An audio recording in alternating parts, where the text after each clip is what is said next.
পাঁচ দফা গণদাবিতে আজকের ঐতিহাসিক পল্টন মোড়ে এই জনসমুদ্রের সম্মানিত সভাপতি বাংলাদেশের মুসলিম মহাপক্ষের অন্যতম রাহবার পীর সাহেব চরমনাই ইসলামী আন্দোলন বাংলাদেশের সম্মানিত আমির আজকে মঞ্চে উপবিষ্ট এই জনসমুদ্রের সম্মানিত প্রধান অতিথি বাংলাদেশ জামাত ইসলামীর সম্মানিত আমির মজিলুর জানার ঐক্য দেশপ্রেমিক মানুষের জাতীয় ঐক্য একটা কথার জন্য আজকে জাতীয় অপেক্ষা করছে একটি অবাধ সুষ্ঠু নিরপেক্ষ নির্বাচনের জন্য সরকারের গঠিত জাতীয় ঐক্যমত্য কমিশন প্রায় 9 মাস চেষ্টা করে সাংবিধানিক রাজনৈতিক প্রশাসনিক বিচার বিভাগীয় নানান সংস্কারের মধ্য দিয়ে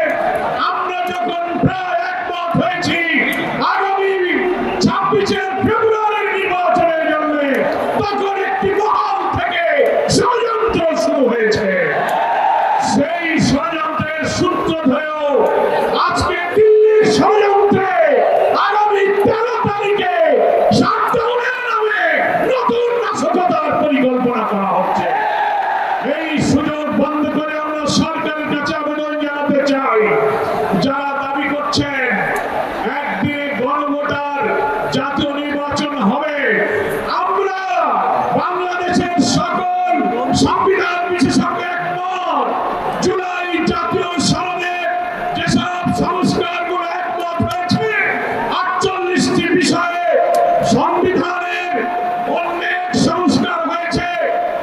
দলের প্রধান সরকার প্রধান এক থাকবে না, সাংবিধানিক পদগুলোতে পৃথক অ্যাপয়েন্টিং অথরিটি হবে, দ্বিকক্ষ বিশিষ্ট পার্লামেন্ট সহ যা যা সংশোধন হয়েছে গণভোটে তা যদি আইনি ভিত্তি না হয় তাহলে কিসের ভিত্তিতে জাতীয় নির্বাচন হবে? এই সরকারকে হাইকোর্টের আর্টিকেল 106 এর মধ্য দিয়ে রেফারেন্স সহকারে সরকারের বৈধতার কথা অনেকে বলেছেন, কিন্তু বাংলাদেশের সংবিধান বিশেষজ্ঞরা 106 সম্পর্কে আইনের বিতর্ক সৃষ্টি করেছেন। ফলে একমাত্র গণভোটের মধ্য দিয়ে জাতির আকাঙ্ক্ষা পূরণের যত সংস্কার হয়েছে তার আইনি ভিত্তি দেওয়া সম্ভব। তা না হলে জাতীয় নির্বাচনের বৈধতা এই সংস্কার কখনো পূরণ হবে না। আমাদের 5 দফায় এই মানবতা বিরোধী অপরাধী খুনিদের যে বিচারের জন্য আমরা দাবি করেছিলাম, আমরা ধন্যবাদ জানাচ্ছি ট্রাইব্যুনালের বিচার প্রক্রিয়া এগিয়ে যাচ্ছে। যখন এই নভেম্বরে কিছু অপরাধীদের যখন রায়ের সম্ভাবনা, তখনই ফ্যাসিস্টরা বাংলাদেশ জুড়ে ককটেল গাড়িতে আগুন দিয়ে নাশকতার ষড়যন্ত্র করছে।